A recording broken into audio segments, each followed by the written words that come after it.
Exactly how far behind is Malaysia in this race? This question and many of your other doubts will be dealt with in this session by the esteemed speakers we have on the panel today, which include Dato Dr. Mahani Zainal Abidin, Dr. Nungsari Ahmad Radhi, and YB Dato Sri Mustapa Mohamed. Please welcome all your speakers and your moderator for this session, Ridwan. Distinguished guests, my esteemed panel of speakers, and fellow delegates. Today, we are graced by the presence of three leaders of their fields to discuss on the subject of Malaysian economy, the rise of Asia and its impact on the Malaysian economy. I am Ridwan Effendi, and I will be your moderator for this morning. Okay, first and foremost, let me start by introducing our honored and esteemed guest, Dato Sri Mustapa Mohamed, who is currently the Minister of International Trade and Industry. Dato Sri has been a very close friend to UKEC since the 1990s, and it is a respected veteran of MSLS. Having been there before, during the time as a Minister of Higher Education, he officiated the first formation of MSLS in 2007. He is a graduate of Melbourne University with a first-class degree in economics.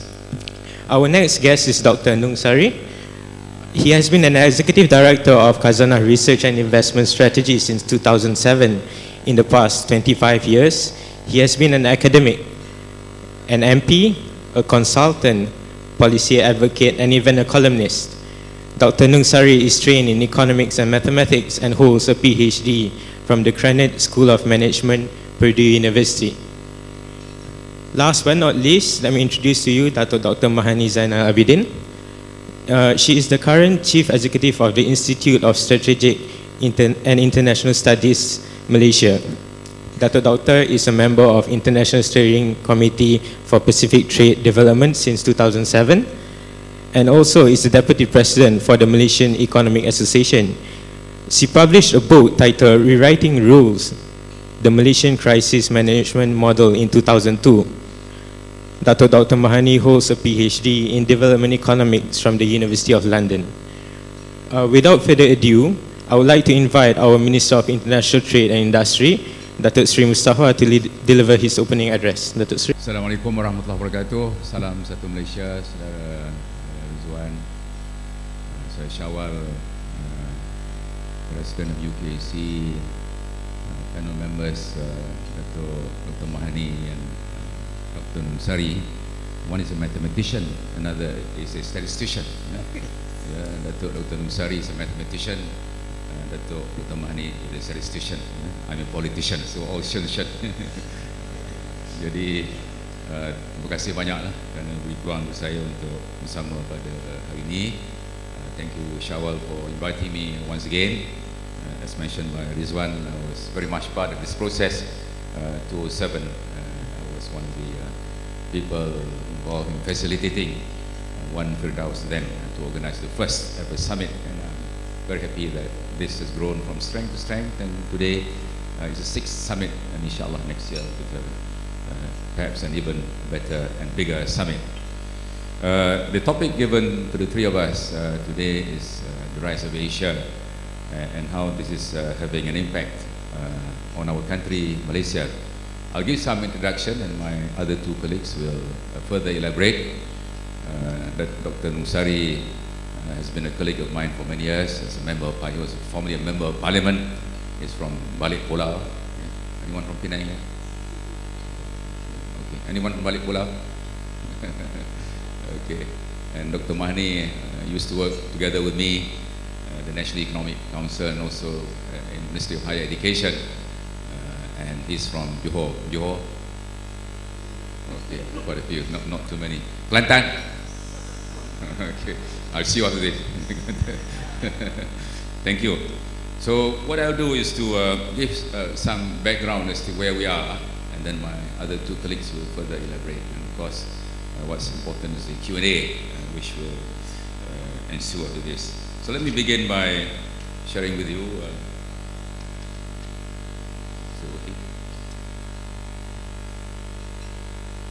No, it's not moving. Can someone help me fix this one?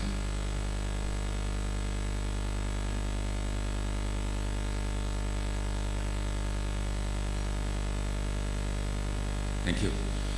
So I'll speak briefly about ASEAN, and I'll speak briefly about Asia and where we are in Asia and some challenges we're facing in this process of globalization. And by the way, this is setting the stage for my two colleagues. Firstly, ASEAN. These are some major milestones in ASEAN. ASEAN was formed in 1967. We were one of the founder members of ASEAN. Now we have 10 altogether. And what's important is the year 2010. Yeah? 2010 we have what we call AFTA. This is the ASEAN Free Trade Agreement. No tariffs imposed on goods which move from one country to another. This is in respect of what we call the ASEAN 6. This is the more developed countries of ASEAN. We have another 4 countries which have been given until 2015 to implement the zero tariff policy. So there are a number of developments in between. What was important in our context, ASEAN was born 67, about 40 years ago, and 1/1/2010 we have what we call AFTA, that's the ASEAN Free Trade Agreement. And ASEAN has entered into partnership with China, Korea, India, Australia, New Zealand. These are some countries where ASEAN have free trade agreements. Free trade agreements involve reduction of tariffs. In many cases, tariffs have been zeroized, zero tariff. One product which moves from one ASEAN country to another, no tariffs are imposed. That's what a free trade agreement by and large is all about. Of course, there are many other features of a free trade agreement, but that's the core, no tariffs on movement of goods. This is ASEAN, 600 million people. 2015, we've got this vision of an ASEAN community, political, security, economic and social, cultural. In the economic space, we would like to achieve an ASEAN which is integrated. ASEAN where goods flow freely, freer movement of people, connectivity in terms of air links, in terms of land transport. Yeah? So this is what an economic community is all about, making ASEAN more competitive by having an integrated region. We would like to make ASEAN more attractive for people to invest, for people to come here and trade, and also for tourists. Trade has increased manifold. As you can see, 615 billion in 1995, went up to 6 years later, 20 years later, 15 years later, 2.2 trillion. And what's important in this context is that intra-ASEAN trade, which is trade among ourselves, used to be only 20%. Now it is about 26%. So there's been an increase in trade among ourselves. FDI, foreign direct investments, have increased from 28 billion to about 90 billion last year, and GDP per capita has moved up by 3 times, from about $1,000 per capita to 3,000. Of course, there are many differences in between countries. That's the average for the 10 countries of ASEAN. So that's the progress of ASEAN. In our view, ASEAN economic integration has brought many benefits to all member countries, and Malaysia has been benefiting from this process as well. If you look at the top there, increased business opportunities, yeah, because there's been a liberalization of trade. We can sell more to Thailand, to Indonesia, a dynamic economic region because of the 600 million people, increase in incomes, yeah, centrality of ASEAN. ASEAN is now being recognized as a force to be reckoned with. There are many people knocking on our doors who want to develop partnerships with ASEAN. So that's what centrality of ASEAN is all about. And we are highly connected and integrated. Railway, we're building a railway in Singapore, Kunming for example, connectivity in terms of land transport, sea transport as well, connectivity in terms of air links, our national airlines, Asia and the rest of it. And ASEAN has brought about peace and stability. Before the formation of ASEAN, we've been quarreling among ourselves. There's been a lot of tension within the region. But since we set up ASEAN, tensions have been reduced, and we've been attracting lots of global companies into the multinational corporations. So these are some of the benefits of ASEAN economic integration, and overall we believe Malaysia has benefited a lot by being a member of ASEAN, and indeed all member countries have benefited by being members of ASEAN. That's ASEAN. Asia, it goes without saying that China is becoming a more and more dominant player in the world economy. The second biggest economy, Japan number 3, and India, the rest of it. China is now the biggest automotive market in the world. America used to be the biggest country which buys cars. Now China has become the biggest auto market in the world. China is not only a big player in terms of the auto market, but China also has a number of renowned auto companies which are producing in China and also exporting throughout the world. And China has got a big purchasing power. Yeah? China trade also increased, as you can see, yeah, from 115 billion to about 3 trillion in the year 2010, and increased over 2,000% in the space of about 20 years. And China now accounts for about 10% of global trade, which is a big component of world trade. India, similarly, yeah, India is much smaller, only about 1.8% of global trade. India's trade is only about 550 billion US dollars. So India's trade is only about 1/6 of the trade of China is much bigger in terms of population. As you know, there's not much difference between population of China and India, but in terms of trade, India's trade is only 1/6 that of China. So China is very dominant, yeah. And in terms of global exports, yeah, about 20% of global exports originate from China, Japan, Korea, and India. So those are facts about. Firstly, I shared with you something about ASEAN. This is about Asia, in particular China and India. Okay, in terms of, for Malaysia, yeah, we have reduced our dependence on Europe and America. You see, North America, our trade is only about 9%. Europe, EU, only about 10%. Africa, Latin America, 71% of our trade is with Asia. China, Japan, Korea, ASEAN. ASEAN is about 20% of our trade. So as you can see, 30, 40 years ago, most of our trade was with Europe and America. Now, more than 70% of our trade is with Asia, in particular China and Northeast Asia. In terms of foreign direct investments, yeah, this was last year, yeah, this approvals for last year, as an example, manufacturing, most of our foreign direct investments came from Japan, Korea, Singapore, yeah, so these are Asian countries, China, Indonesia. The biggest country outside of Asia is America, yeah, 2.5 billion US dollars in the year 2011. So Asia has been a big source, a very important source of trade for us, also a very important source of investments for Malaysia. At the same time, we have Malaysian companies which are present, which got a heavy presence overseas. We have our own Malaysian multinationals.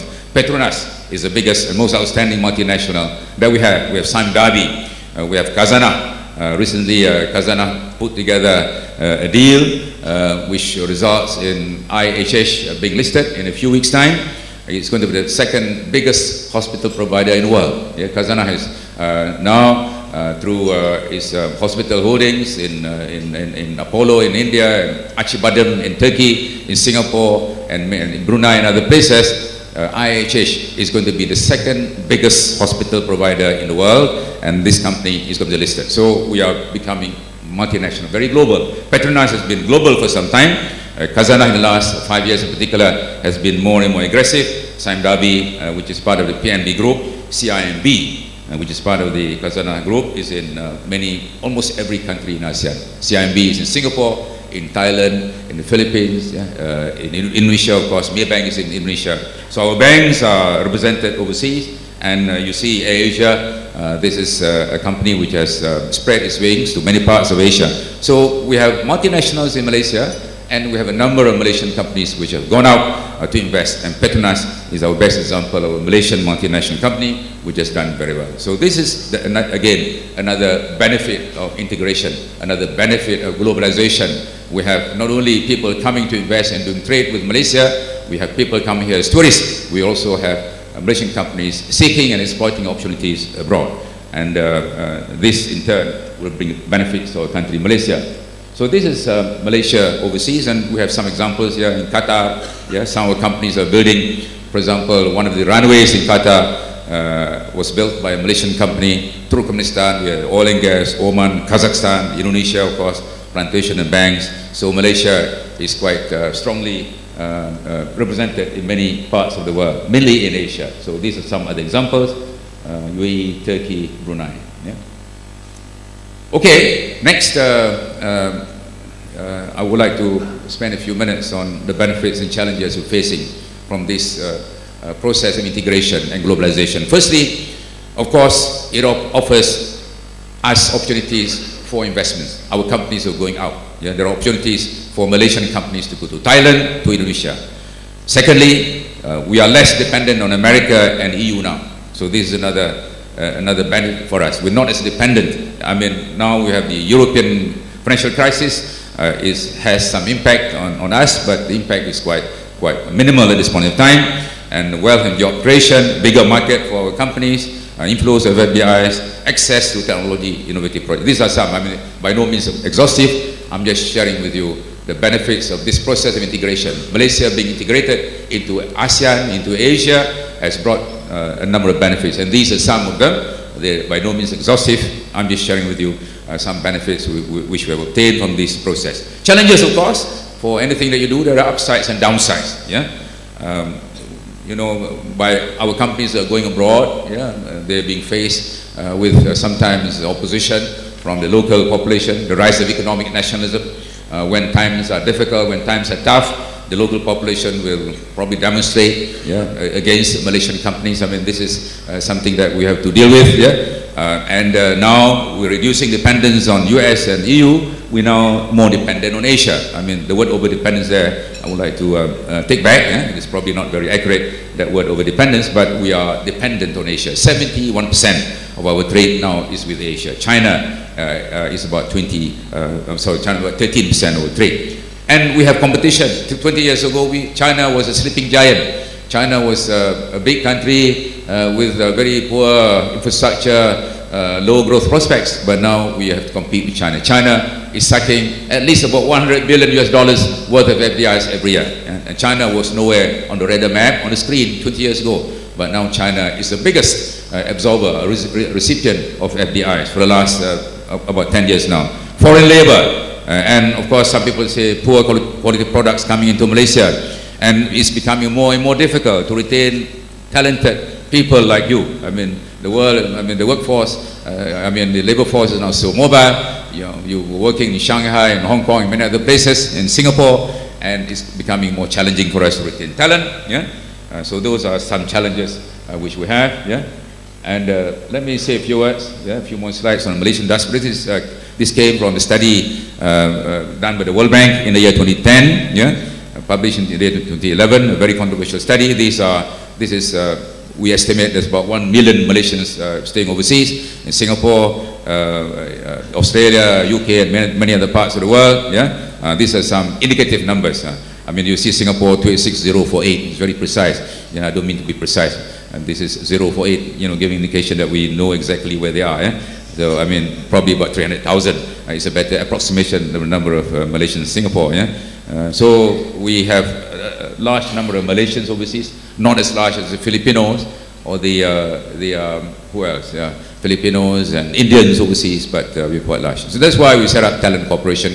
Many of you are familiar with Talent Corp. Talent Corp has been to London and many other places to promote its work, to try to attract Malaysian talent. It has launched the STAR program, TAPS program, Returning Experts program. It has achieved some success, not totally successful, of course, but at least we have made a contribution in retaining talent. Okay, these are some examples of the Malaysian diaspora overseas.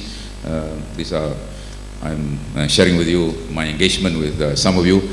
I was in London a couple of weeks ago. I met some of you here, and I got some pictures here to prove that I've been meeting you all these years.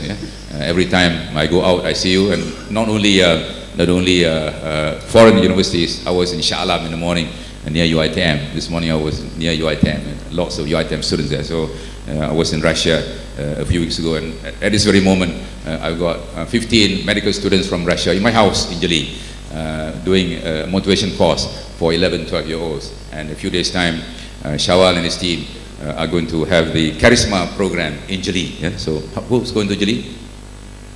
Thank you. 15 of you, 5 of you, and some from local universities. So I'm just sharing with you that I really treasure this relationship with you, and thank you for inviting me once again. And I look forward to working with you in the very near future. Thank you.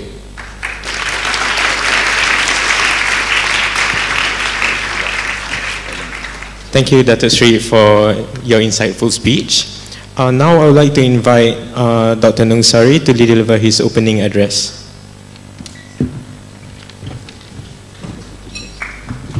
Thank you. Saudara Ridwan, Dato Mustapa, Dato Mahani, ladies and gentlemen, Assalamualaikum warahmatullahi wabarakatuh, and good morning. No slides, ladies and gentlemen.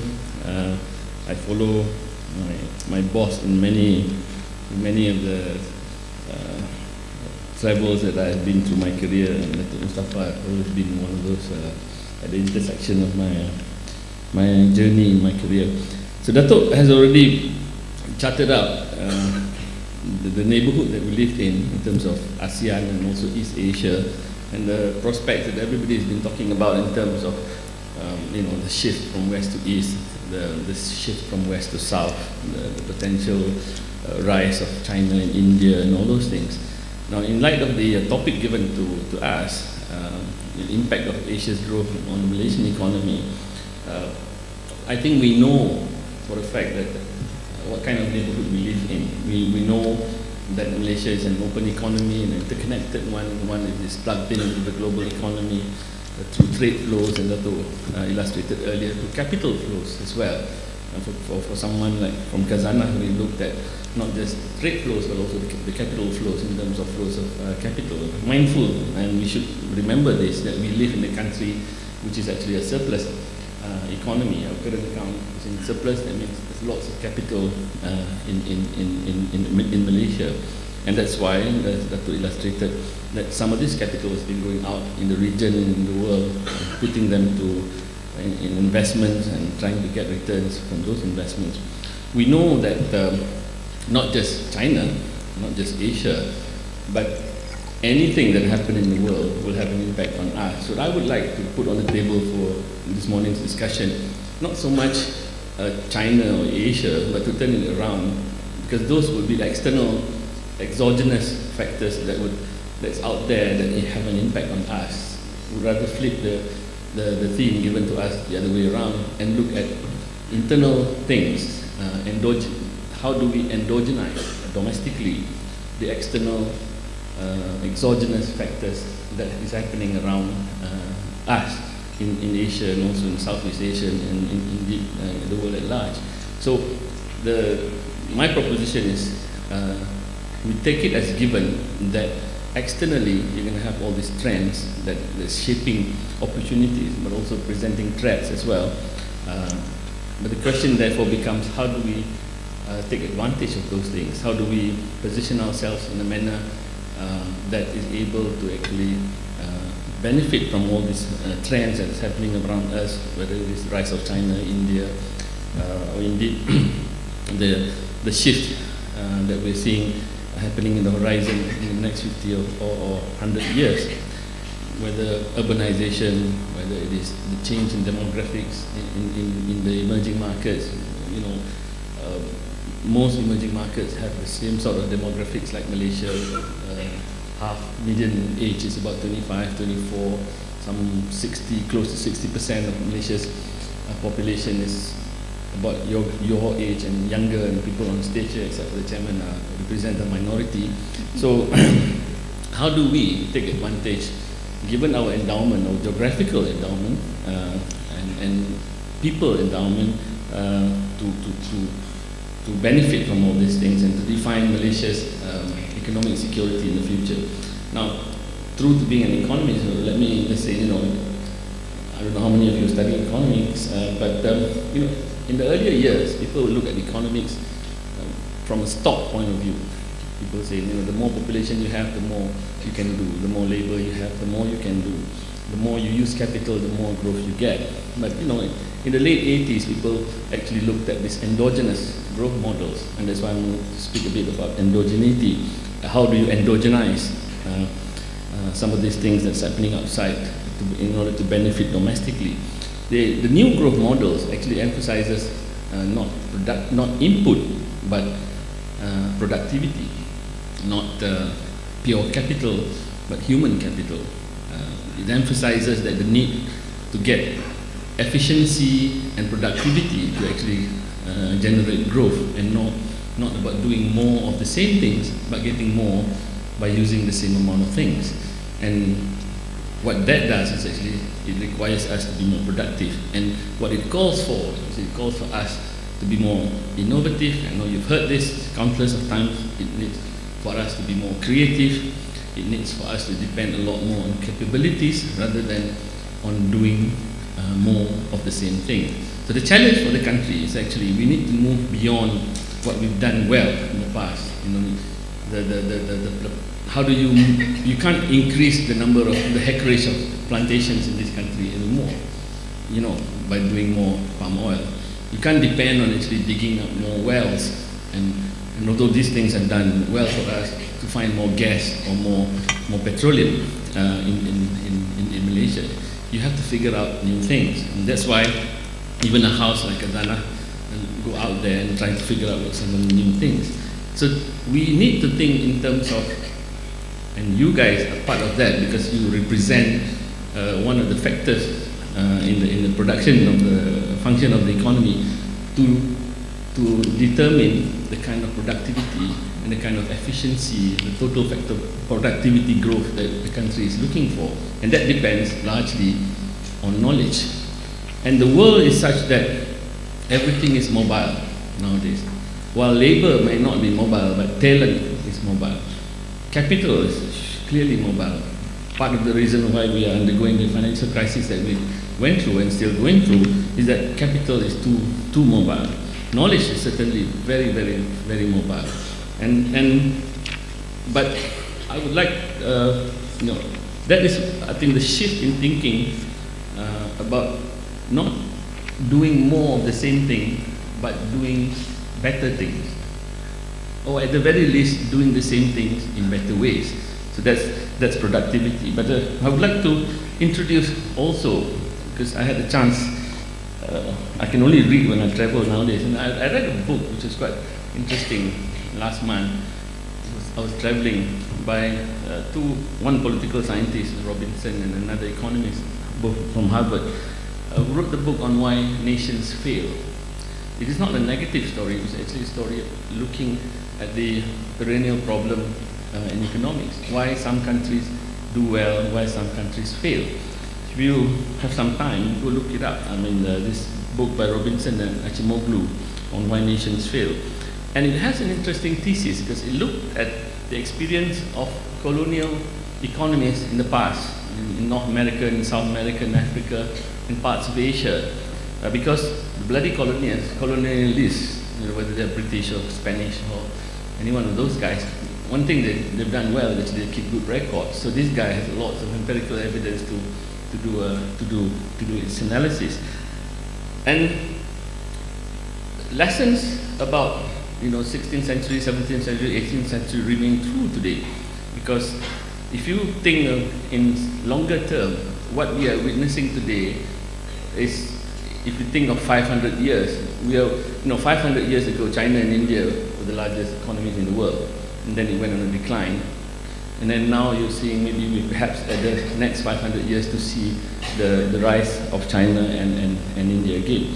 But Acemoglu's and Robinson's thesis is actually based on economies that have done well, and this ties back to the whole demographic thing. It's actually economies that have created the right sorts of institutions, whether they are political institutions or whether they are economic institutions. And you can divide institutions into extractive institutions, and you can, as one class, and you can divide another set of institutions as inclusive ones.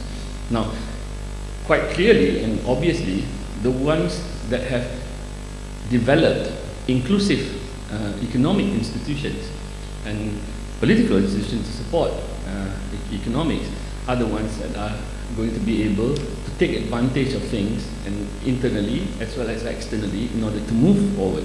So my thing this morning is actually to just plant these ideas of looking at the more intangible things that we need to have in order to take advantage of what's happening around us, whether it's coming from India or China or whatever, and think about those things in some very serious ways. We need to have the incentive structures, and economics is all about incentives, right? how people behave given the kind of rewards they get from the market. You know, if you do not reward people working hard and reward people who don't work so hard, then the incentive is skewed, it's perverse. So markets determine price based on the kind of rewards and incentive that's out there. So we need to think in terms of this inclusiveness in economics institution, not just from a distributional point of view. We need to share the cake, so that sustainability in the new economic model means that you need to share it quite flat, or else you're gonna not be able to sustain it. But inclusiveness also in the sense of having the right sort of reward system to reward the right sort of behavior, and in particular behavior around innovation and creativity. Now you guys are the ones that are going to have to do this.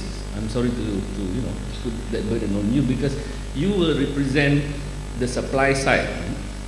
You are the supply side in the labor market, you are the supply side in the human capital market. You are the ones that are going to shape the production side of this economy in terms of what we do as a country, how well we do things, how competitive we do things, and therefore how we are able to actually take advantage of things around us. So you are the supply side on the input market, you are also the supply side of the production side of what Malaysia does and what Malaysia is able to sell overseas and domestically as well. But you all are also on the demand side of the equation, right? You are the demand side in terms of, I'm glad I'm out of it, you know, like Dato Mustapa, in the political market, you are on the demand side. You're also on the demand side, on the consumption side, because you determine standards and quality and prices, and how people on the supply side are being rewarded. So we have to think in terms of the future of the country, especially in the context of the opportunities out there, in terms of these things. And I'll welcome questions later on. So how we manage the external environment, whether it is negative in terms of developing the resiliency to absorb negative shocks, and how we manage ourselves to take advantage of opportunities that also are available out there, depend on intangibles from here on. Depends on our domestic institutions, economic institutions, and also on political institutions. So we need to ask the sort of question, hard question, in terms of what sort of a model, what sort of broad thinking that we need to agree as a collective in order to chart this journey forward. And I would like just to end my concern as someone who's slightly older than you guys, but have children your age, is actually my worry that we are at the moment in history when we need to look at this seriously. We do not quite have that national compact or story that we share together in a non-partisan way, so that we can look at some of the difficult issues that we need to solve in order to move forward. So again, we need to slightly change the lenses that we apply when we look at our potential and our ability to take advantage of things that's happening around us. And we're glad that we live in a good neighborhood where good things are happening, and we need to figure out, as a small open country, how do we live in the next 50 years, next 100 years, in the land of giants, in the land dominated in the region by a big archipelago like Indonesia, in a land dominated by huge economies like China, and big economies like India, Brazil, Russia, and of course you still have North America and Europe, whatever is left of Europe to contend with. So we need to figure out how to be small in the land of giants, and we cannot reduce ourselves even smaller, because that will make just the challenge all the more harder to contend with. Thank you.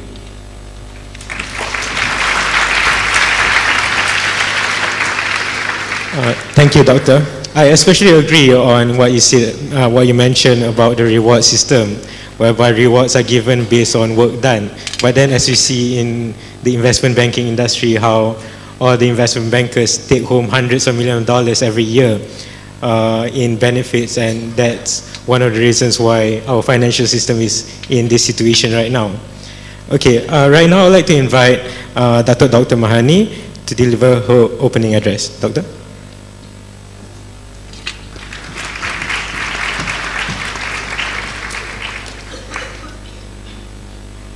Datuk Mustapa, Ridwan, Dr. Nong and friends. Assalamualaikum warahmatullahi wabarakatuh and good afternoon.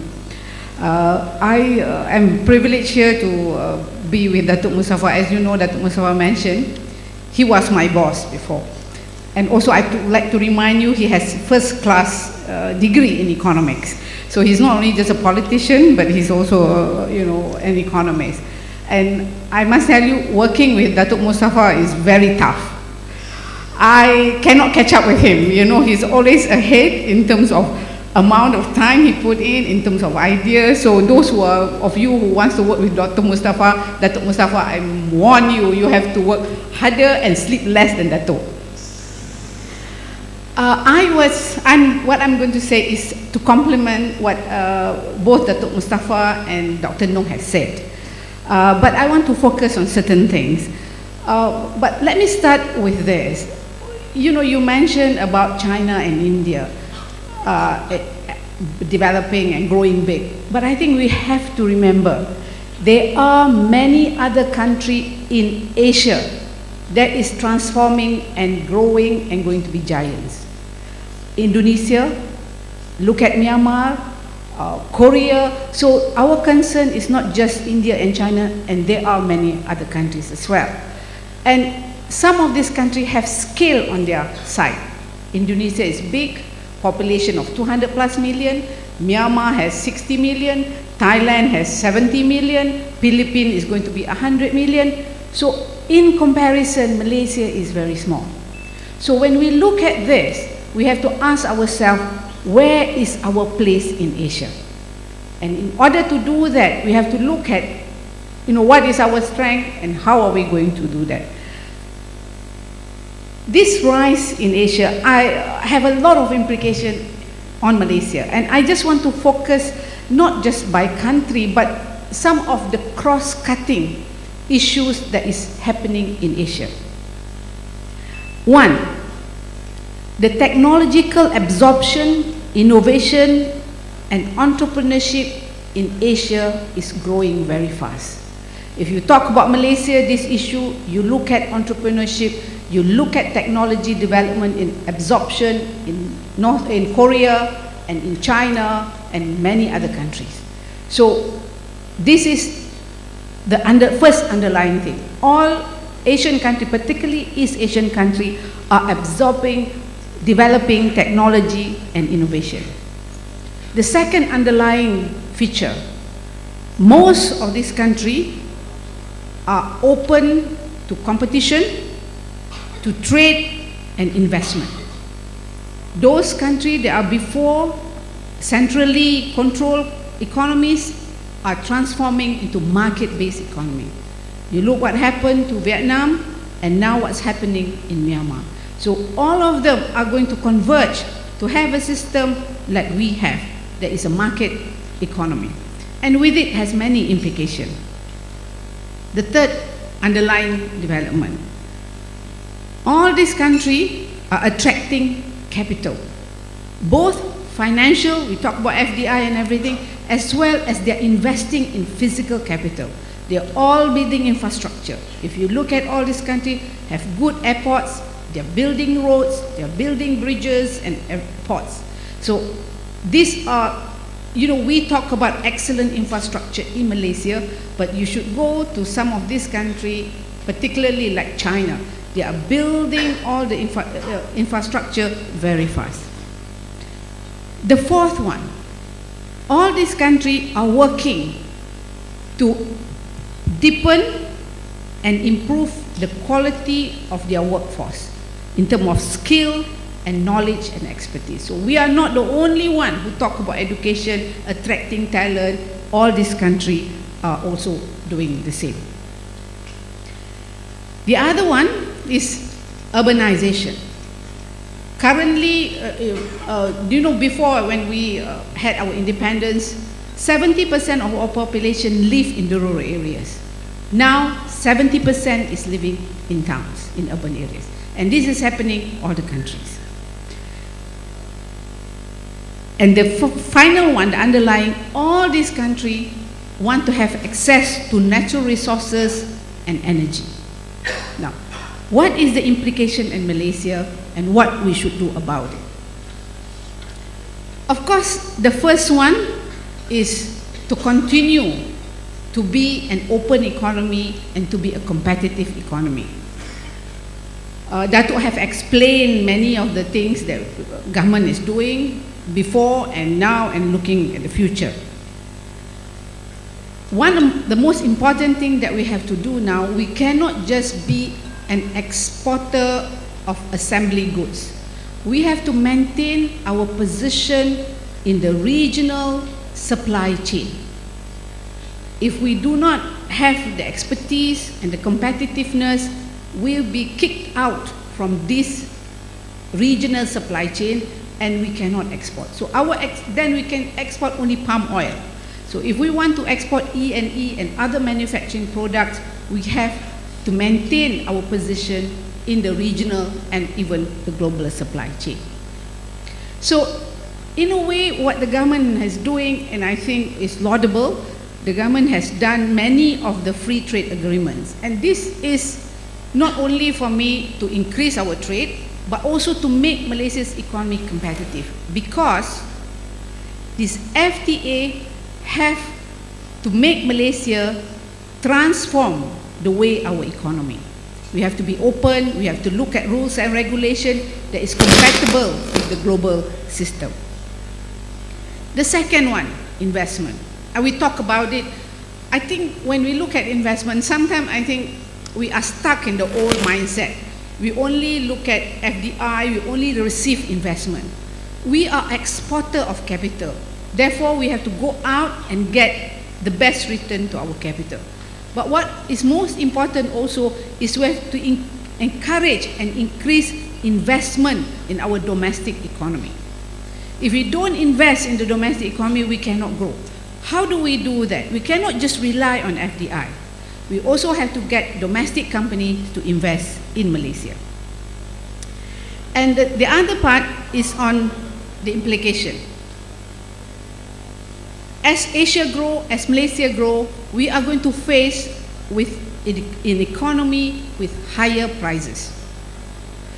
You all want to have higher salary. Everybody wants to have higher salary. We cannot have higher salary and maintain the same production cost. Production costs and cost of goods and services are going to increase. So how can Malaysia maintain its competitiveness? We have to focus on productivity. And here, one of the most important things is we have to look at our subsidy, our price system, our productivity. We cannot enjoy high wages continuously if we do not improve our productivity. If you look at Singapore wages have increased, but their productivity also have increased. And this is the challenge for Malaysia. How can we want to be a high income country, but at the same time productive? Issue of subsidy is very important, and this is a long debate, a big debate, but like Dr. Nong said, which I agree very much, I think we have to elevate the discussion of subsidy above politics. Now, the discussion subsidy is always caught up in the political angle. The other one is education. You know, long ago, not so long ago, the government has made a target of 60% of students to do science stream. And you know what is the number now? It's about 30%. We cannot be a developed country if we don't master science and technology. It doesn't mean we want to be a statistician or a mathematician. You know, mathematician doesn't end up teaching maths. You know. But we need to increase the understanding, the level of knowledge about science. If we have only 30% of our students doing science, we cannot develop technology. We are now only users of technology. We need to move to be a producer and exporter of technology. But I'm not talking about the review, the on education. That's one side. It's just to get Malaysian students to be interested in science. I know investment banking pays very well. You know, that's why Ridwan is going into banking. But sometimes it's not fair. Engineers who work hard earn maybe 20% of the salaries of bankers. So this is incentive system. Finally, I just want to close and sum up everything. What we have to do is actually to look at our domestic system, economy, and the things that we have to do. The economic transformation program is a good start, and the Prime Minister has a long-term vision about the economy, but the domestic reform has to be done seriously and quickly, because if not, we are going to be way behind, because other countries are reforming faster than us. Thank you very much. Thank you, Dato Doctor. Okay, right now, we'll move on to the second part of the session, which is a Q&A session between me and the panel. Okay, first I would like to ask YB Dato Sri. Okay, recent research by the Bank of America Merrill Lynch ranked Malaysia as the second least popular market after Colombia among global emerging market fund managers. In your opinion, Dato, what are the reasons behind this viewpoint by the Bank of America, and do you feel that the ranking accurately reflects Malaysia's position? Thank you, Rizwan. Firstly, I must commend Dr. Mahani and Dr. Nungsari. They're both professors, Professor in Malaya and Professor University Utara, Malaysia. I should add that they're very distinguished scholars, and they've shared with you some challenges we're facing, the need to run faster so that we're not left behind. I think this is a very important challenge. This report, of course, there are many reports, and then some reports are done every week. Many reports are done every week by these research houses, and the ups and downs. What we're looking at is a long-term trend. One day Malaysia is up, one day is down. Longer term, Malaysia has got very strong fundamentals, infrastructure, very sound macroeconomic situation.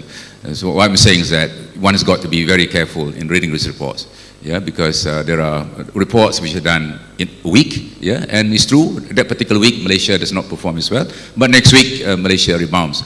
So one has got to look at the longer term, and the fact is our stock market, and we're talking, this one is about emerging markets, it's talking about portfolio investments, and our stock market has been holding up quite well. We are the biggest, you know, after Facebook, for example. Ferda Global was the biggest, and IAG is another one. Yeah, we're most active in terms of IPOs this year. So we are back. I mean, the world. I'm not talking about in Asia. We're number 2 in the world after Facebook. It just fell down. So this will certainly excite the market, and I'm sure that if reports are being made now, Malaysia would be in a much better position. So, report, we've got to be fair, objective. Yes, there are reports which indicate that Malaysia is down one day, but another week Malaysia is up. So, one has got to take a longer term view, and our fundamentals are strong, and that is borne out by what we see in Malaysia. Very low unemployment. The latest number is about less than 2.9%. You go to Spain and Portugal and America, of course, the numbers run into the low 20s. So unemployment, our biggest challenge is the quality of employment. In terms of the level of unemployment, it's not an issue. Yeah, as Dr. Mahani said and Dr. Nungsari rightly said. Yeah, we have to do something else. Yeah, we have to be more productive, and that's our challenge. How to increase wages in terms of employment opportunities, not a problem. The biggest challenge is how to move out the value chain, create quality employment opportunities. Thank you. Thank you, Dato Sri. Next, I would like to ask this brief question to Dr. Nungsari. Okay, Doctor, recently Malaysia has been, like what Dato Sri said, has been attracting attention for being the oasis in this region for high-profile IPOs, in spite of the darkness within the global financial industry. I'm quoting our Prime Minister for this. And among them is Khazanah's very own integrated healthcare. Firstly, what do you think is giving Khazanah the confidence to list such a major asset during this turbulent period? And also, do you think this is sustainable? I think many people do not realize, although it's quite obvious, that Malaysia is actually a capital surplus. Mahani said that it's a capital surplus economy. It means our current account surplus, our current account is in surplus. Or that means, what it means is actually the total savings in households and firms exceeds the amount of capital needed that has been invested. So naturally, our capital market should be actually an exciting one, because firms should actually list or raise capital in Kuala Lumpur in order to mop up some of this surplus capital. And that's what the surplus capital economy ought to do, is actually to then put to work this capital and therefore get returns on it. I mean, in terms of what Khazanah has done, actually, it's both an indicator of things that are okay and also things that are not so okay. What we've done is actually, Dato Mustapa mentioned CIMB, you know, for example, there was CIMB, and then we invested in Bank Niaga, and then Lipo Bank, and then Sikigo in Singapore, and then you put them together and then you become a regional group. So in other words, investors looking to invest in Southeast Asia, in ASEAN, they can invest in CIMB. Or if they want to invest in telco in ASEAN, if not Malaysia, the growth of Indonesia, they can invest in Axiata. Because if they want to invest in an integrated healthcare entity, company, they can invest in IHH. So the Khazanah strategy is to invest regionally and then string them together, but anchor it on Kuala Lumpur Bursa as a source of capital. So that's been quite successful. Okay, thank you, Doctor. I think I would agree on that Malaysia has capital surplus, like how we can see the three biggest funds in Malaysia are able to control the stock market easily, especially the indexes, very easily. Okay, right now moving on, I would like to ask Doctor on currently the trending issues of corruption and freedom of choice, like it's happening right now. How far does political instability affect Malaysia's economy in this sense? I think actually this question, maybe Dato Mustapa can answer better than I can on political, possible political instability. But let me have a go, Dato, if Dato may want to add. I think what we are seeing in Malaysia is actually a more open debate on many issues in Malaysia. And I think that's very healthy. We should discuss issues and policy. But sometimes the debate in Malaysia is still on personalities, not on what I think should be a healthy and debate that can bring out ideas and how to carry Malaysia forward. So I think that debates and this openness on corruption, on many other things, is something healthy, and we should not view it as political instability. It is a process of maturing of a democracy. For an economy to grow, it needs to get things right, certain things, there are certainty. So therefore, I think the debate on economic matters should be above politics. Like I mentioned, if, for example, the issue of subsidy. At the moment, the issue of subsidy is always seen in terms of winning votes. But we as Malaysians know that we cannot continue with the subsidy. But you know, when the debate is there, the debate is tended to be on a populist approach to get votes. So we Malaysians, I think, are responsible for this. I don't think we should just blame the political party. We must be mature enough to be above this thing. On the issue, for example, GST, we need to broaden the tax base because now there's only about 1 million people out of the 11 million workforce that pay income tax. So the tax base is very small. But the minute you talk about GST, people say, oh no, you cannot because this is politically unpopular. So if we can agree to this, on these economic policy issues above politics, that's what we need. But we also need, I think, some strong institution, economic institution that goes, again, beyond politics. So some of this economic management has to be based on institution, on policy, what is the right policy, then I think that's what the country needs. And, you know, I think we can then have the political debate, but we can also have a good economic growth. Okay, thank you, Dato Doctor.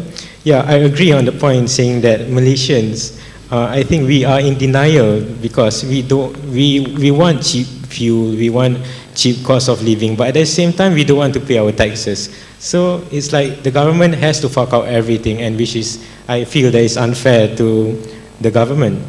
Okay, right now I'll move on to the third part of the session, which is the Q&A to students, since this is a student engagement summit. Okay, please state your name, the university that you're from, and limit your question to just one question only. Thank you. I have a question for Dato Sri Mustapa actually.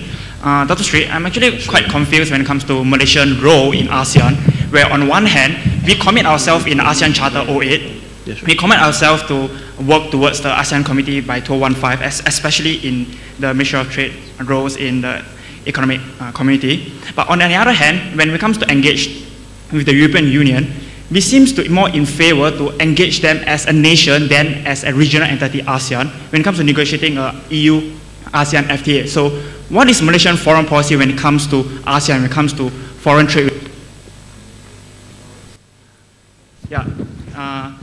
Yeah, Dato Sri, if you may. Thank you, Thomas. We began talking to the EU did not want to be involved in a regime which is considered to be undemocratic and authoritarian. I mean, that's the background why we started with EU-ASEAN engagement, and then what we decided then, okay, there is a roadblock there, therefore we decided to, on a bilateral basis, meaning Malaysia and EU, and a few other countries, like Singapore and others, have begun to talk to the EU as well. We brought this subject again with the EU, the possibility of having, I mean, ideally for us, it should be ASEAN and EU. I mean, that would be the first best solution because it didn't work that way. Therefore, we went bilateral, Malaysia and EU. This idea was revived again. Why don't we have an ASEAN now that Myanmar, its house has been put in order? So there's a view that why don't we start all over again, the ASEAN and EU as two regional groupings instead of Malaysia and EU. This did not find agreement from our EU partners, and for the moment we're pursuing a bilateral engagement with EU, Malaysia and EU, pursuing an FTA discussion. So that's the background why it's not because we do not want to do it on a regional basis, but for political reasons, EU decided that Myanmar, there are many problems there. Myanmar, of course, is part of ASEAN, and we in ASEAN, we want an inclusive kind of engagement. We do not want any one member of ASEAN to be excluded in this process. Thank you. Thank you, Thomas. Thank you, Dato Sri. Okay, I'll take a question from the gentleman on the left here, in the red shirt. Good morning, my name Dato Dr. Mahani. Regarding the matter, on that you said just now that economic debate should be above politics. I completely agree on that matter, since it is a dire need for Malaysia to have economy above politics. However, the pressing question that I need to ask you here is that how practical is to have economic debate above politics? How is that possible in our economic system where the ideology itself is very much empowered by politics? Thank you. Economics above politics, because for example, you look at GST. I think economists, and I'm sure politicians, they sit in parliament, they are presented with the budget where the government is going to get the source of revenue, so they know the position. They know that we need to have a GST, but can let's say the opposition, if the government were to introduce GST, can they avoid not using it as an issue to win votes? Can they accept that this is good for the country, that we have to implement the GST? So this is what I meant. I mean, there are things that are sometimes very obvious, that for the good of the country in the long run, that we have to do this thing. So I think we have to, the population needs to prod the political party, that the population are matured enough to look at the argument by itself without it needing to be only populist measure. So I think in a way it's up to us. If we said, look, we believe that if we want to be competitive, we cannot just have things in one way. We also have to pay for it. So the problem is now is the population that is responding to this populist or demanding the populist measure. So if we are mature enough, I think it's possible. If I may add, it might not be realistic at this point in time, but moving forward, we have to mature. We've got to base our policies on certain solid assumptions and policies. Well, this issue of bipartisanship, for example, that on some issues there's got to be convergence. Yeah? But for the moment, yes, you might be right. It's not practical, not realistic. But moving forward, we have to get there. Otherwise, we'll be in big trouble. Okay, thank you, Dato Sri. I'll take a question from the gentleman in the middle on my right. My question is addressed to Dr. Mahani. You talked a lot just now about subsidies and how the government cannot afford to continue to give subsidies. But one of the things I've noticed in my summer break in Malaysia is that prices are continually rising and people are poorer as a result. And one of the things I noticed that the government is, the focus of the government seems to be mostly on attracting investment into the country. And a lot of the time, I think sometimes it misses the point. You mentioned subsidies is often a populist measure, and it shouldn't be done because it's politically popular.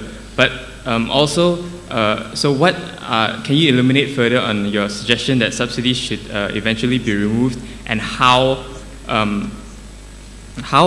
if the subsidies are removed, are you going to prevent like the full effects of rising prices and people unable to buy milk and like the basic supplies to survive? Thank you. Thank you very much. Our government is focusing on a lot of other things. For example, on subsidizing basic things. So if you look at our sugar, flour, rice, and everything, electricity have received a lot of subsidies. So the thing is, if we were to remove this subsidy on certain basic goods for social reasons, I don't think it should be removed because it has to be there.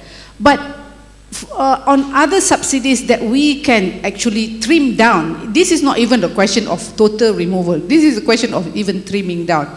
Are we willing to do it? For example, on the electricity, there is a huge subsidy on gas prices by Petronas. Now, if the Petronas were to reduce that subsidy, electricity price should increase. But we consumers will complain because we are not prepared to save, to use less, to be more efficient. It's up to us whether we are responding to it, because we want to on light all the time.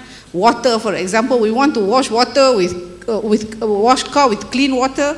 So water are subsidized. So I think that process has to go in, but at the same time, we also have to look in parallel how we can increase income. Basic subsidy for goods, basic needs, I think it has to be there, especially for the poor. There are programs how to transform the subsidy into a targeted subsidy. That means not everybody receive it, only those deserving who receive it. But I think this is the suggestion that has been done. I think the government wants to introduce it. Maybe no, I think I have to say something because the Tenaga is 20% of Khazanah's portfolio. No, the subsidy, just to elaborate a bit, this is the bit about incentive structures and distortions. For example, if we subsidize electricity, because if Petronas removes its subsidy, then Tenaga basically has to buy it at market prices. You have to appreciate this, right? And then at the back end, if they are not allowed to pass through the cost, it means that a company like Tenaga has to absorb the cost. But if you keep on doing that, you might kill Tenaga as a company from a financial point of view. But it will also distort other incentives, right? If electricity is kept low in a subsidized manner, then people who have capital to invest might be investing for the wrong reasons, right? They're investing because relatively speaking, energy prices are low here. So that's a distortion that affects behavior, right?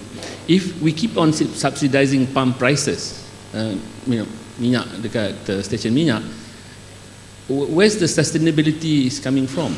I mean, where is the emergence of new green technology? If we keep on subsidizing electricity, we don't give a damn about the thermostat, about the conservation. If we keep on subsidizing water, our behavior in wasting things will not be changed. So those, I think that's what Mahani meant in terms of subsidy that needs to be sorted out. Now, in terms of essential goods, tepung, gula, minyak masak, and all these things, I don't think we're talking about that sort of thing. But subsidies that distort incentives, that doesn't create the right sort of behavior that is necessary to create productivity and efficiency, those subsidies needs to be looked into seriously. Some subsidies will remain. What we're doing is to have targeted subsidies. The very poor who are being affected by higher prices, of course, they need help. So what the government is doing now is to rationalize, not to remove completely, but to have subsidies targeted. Just a bit about what Dr. Nungsari said about people coming here to invest because of cheap utility prices, and that creates a distortion. People come here for investments in the past, partly because of very cheap gas prices, and this is not good for the country because we are subsidizing, and secondly, it doesn't reflect the true comparative position of that particular company. So that has got to be dealt with, and we're doing that gradually. It cannot be done in one fell swoop. But it's something that's got to be done, otherwise we have lots of long-term problems. I mean, you can delay today, but there will be a day of reckoning when you are Prime Minister one day, some of you later, you have to deal with it. Someone's got to deal with it. The day of reckoning will come. Okay, so we've got to deal with it now. Thank you, Dato Sri. I'll take a question from the gentleman on my left in the white shirt at the back.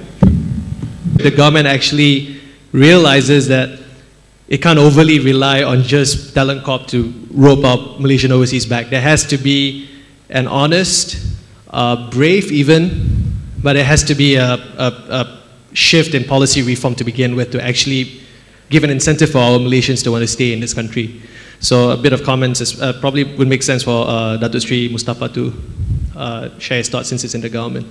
But also the second point is about liberalization. I'm hearing a bit of grumblings from professional associations like, dentistry, the Malaysian Dental Association, for example, the policy of allowing foreigners to come in and open practices over here. I mean, it's a economic fact of life. But the thing is there any policies from the government in place to actually monitor the sort of talent that's coming in or the sort of capital that's coming in so that we won't, be shortchanged in the long run? Thank you.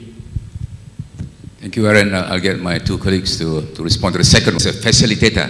And if you look at the numbers, Talent Corp has brought home some Malaysians, but that's not the complete picture. It's got to do with opportunities here and also overseas. What we need to do is to create more opportunities in Malaysia and quality opportunities. That is what the economic transformation program is all about. Reforming the economy, making things more dynamic, making more open and competitive so that we can create more opportunities. So it's got to do with opportunities here, and secondly also opportunities abroad. If you can earn better income in Dubai or in Shanghai, I mean, there's no law in the country which will prevent you guys from going out. So it's a question of incentives. Dr. Nungsari's point about incentives is real. We have to make sure that we create opportunities in this country, and it's got to be quality opportunities. Unless you succeed to do that, it's not going to be easy. Talent Corp is not going to be successful. So Talent Corp is just a small part of the ecosystem, but of course it helps. Yeah. No, I thought the issue of competition, liberalization, you know, I think Dr. Mahani said earlier, you know, the day of reckoning in a slightly different way is we cannot be open, benchmark globally, and yet not wanting to compete on global standards. I know we shouldn't have unfair competition, and that's the reason for the competitions law introduced or in effect 2012. So unfair competition we must regulate, unfair non-market behavior, unfair competition. But competition, what can you do? I mean, if you know you guys are studying where you're studying, you compete, right? You cannot say, oh, he went to a better prep school, I went to a lousy secondary school. Hey, too bad, man. You have to compete.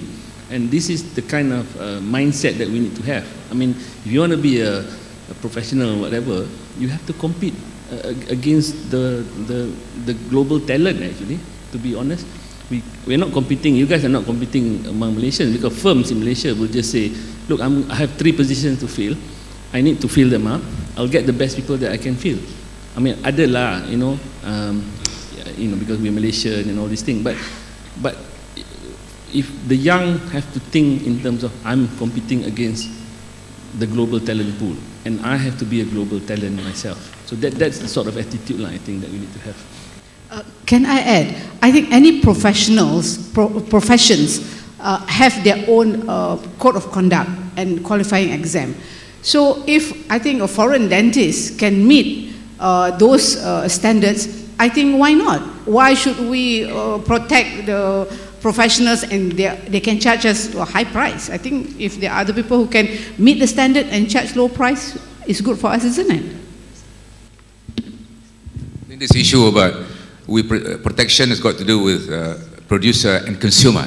Dr. Mahani just look at a perspective of the consumer. You and me, you want the best treatment, the best price. If a dentist, say from India or whatever, can give you better treatment at better prices, why not? So one has got to look at competition, not only from the point of view of producer, but also from the consumer. You and me is very important as well.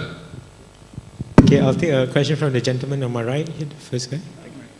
First question regarding oil and gas industry in Malaysia. So right now the entry level for graduates in the industry is $60 per annum, and for Malaysians is about $20 per annum. This is about 1/3 of what petroleum engineers getting paid in the industry, and the result is the brain drain. It caused the brain drain because of the higher salary offered in the overseas, and the government, I mean, some companies like Petronas, how they solve these problems is by attracting expatriates and to plug the shortage and to stay competitive, but remain the same production. And my question is, when will Malaysians engineers get undervalued in their home countries, and when will this stop? The cycle stops. Thank you. Not be where it is. Despite what you say, our entry point level is probably about 1/3 of, say, a big multinational. Despite what you say, Petronas is still a very outstanding organization. I'm not giving an excuse why Petronas should hold down salaries. Yeah? But talent is important. It is important for us to increase wages, and that's being done, but it's got to be done gradually, otherwise we lose out.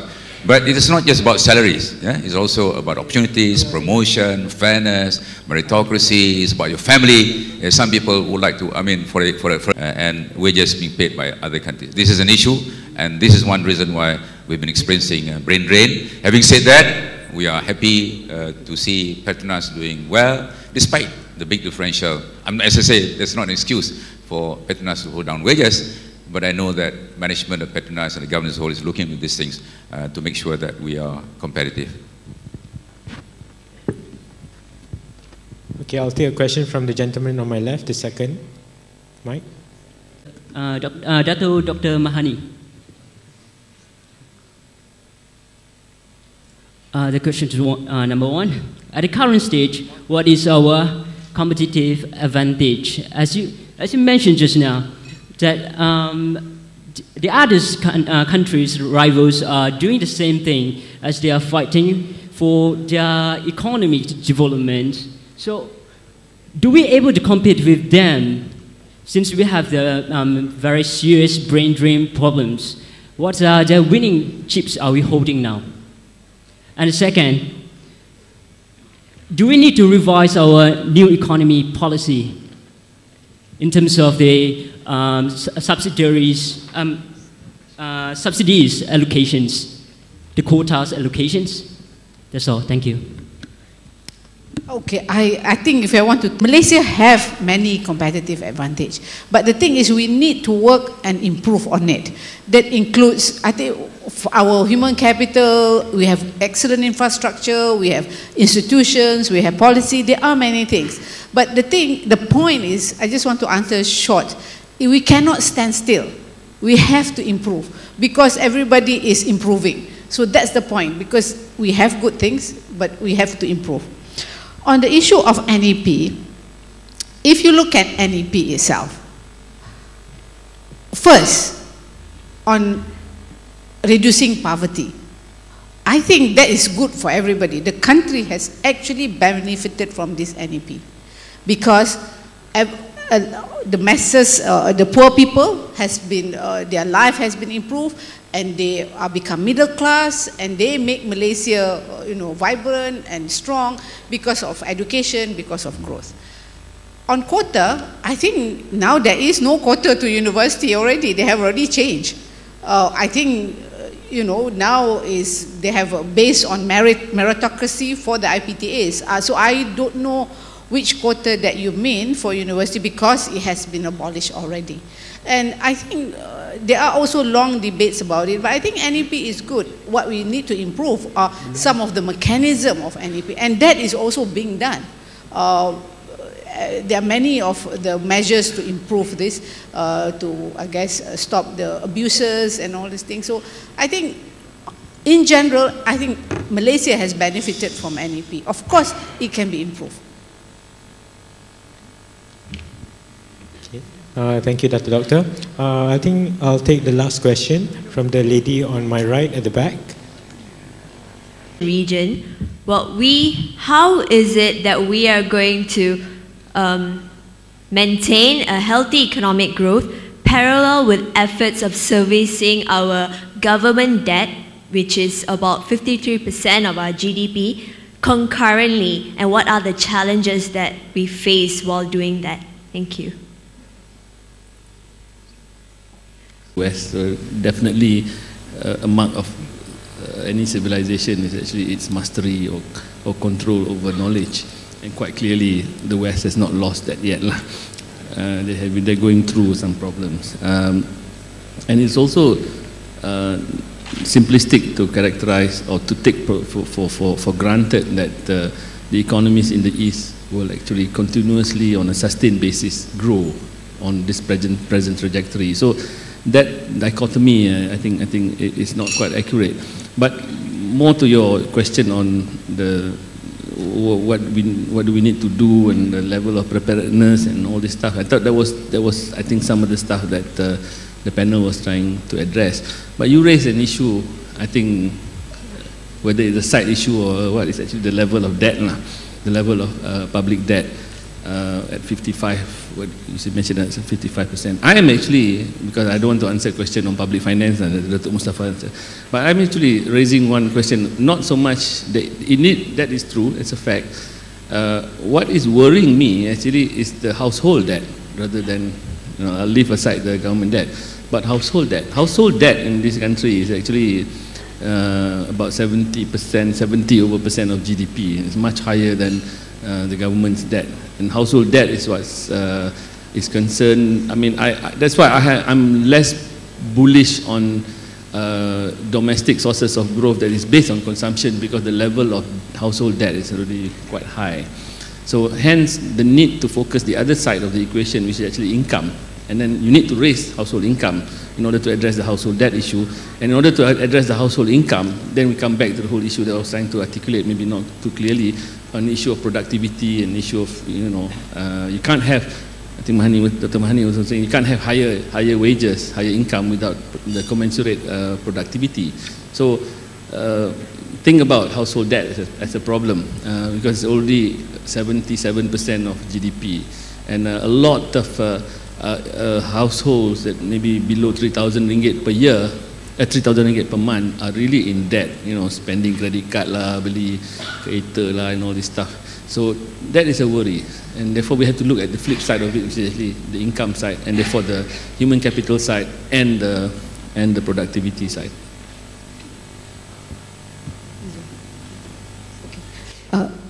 Let me just, I'm supposed to say a few words to close, well, not to close, as a comment, final comment. You know, I look at what Dr. Nong said about household debt and where Malaysia is going forward. You know, you all here are our asset. The country educate you.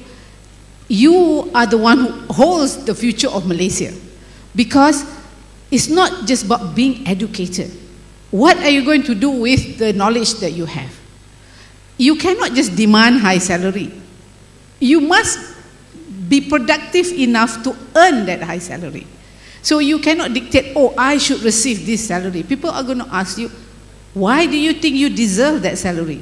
So if you want to spend those for all the things that you need, we have to be more productive using the knowledge that we have gained. So this is just the first step of educating the Malaysian population. The next and more difficult step is what we're going to do with the educated population. Thank you. There's a view that America will rise again. Yeah?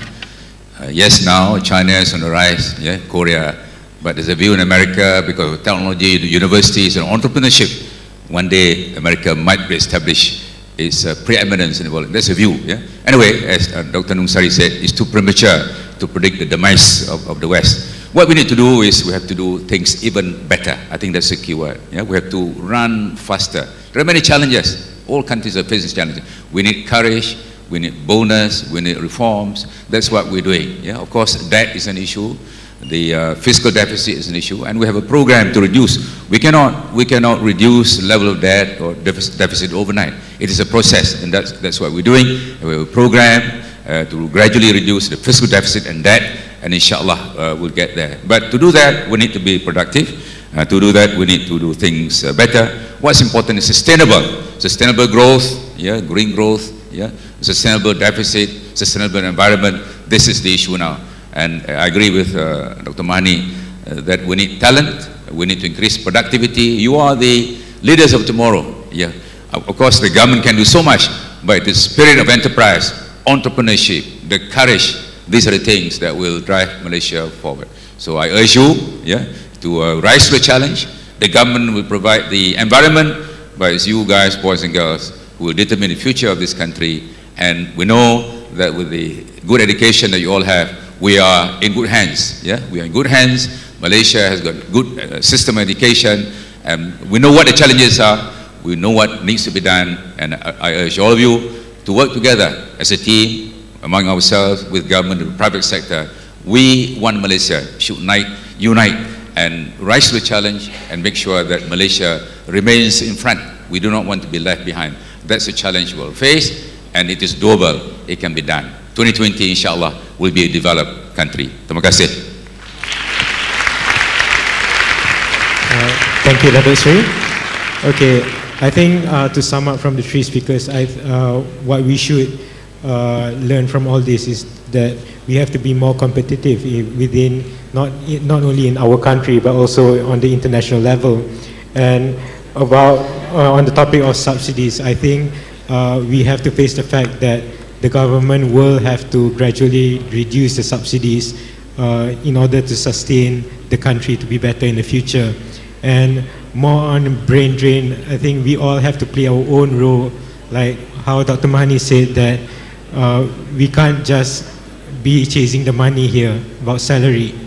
We also have to play our role to serve our country back.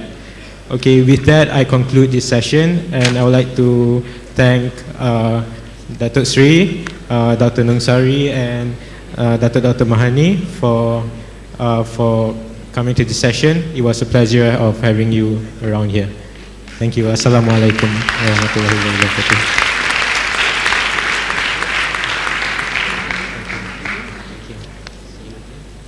Now I'd like to invite Suhaib to give a token of appreciation to the speakers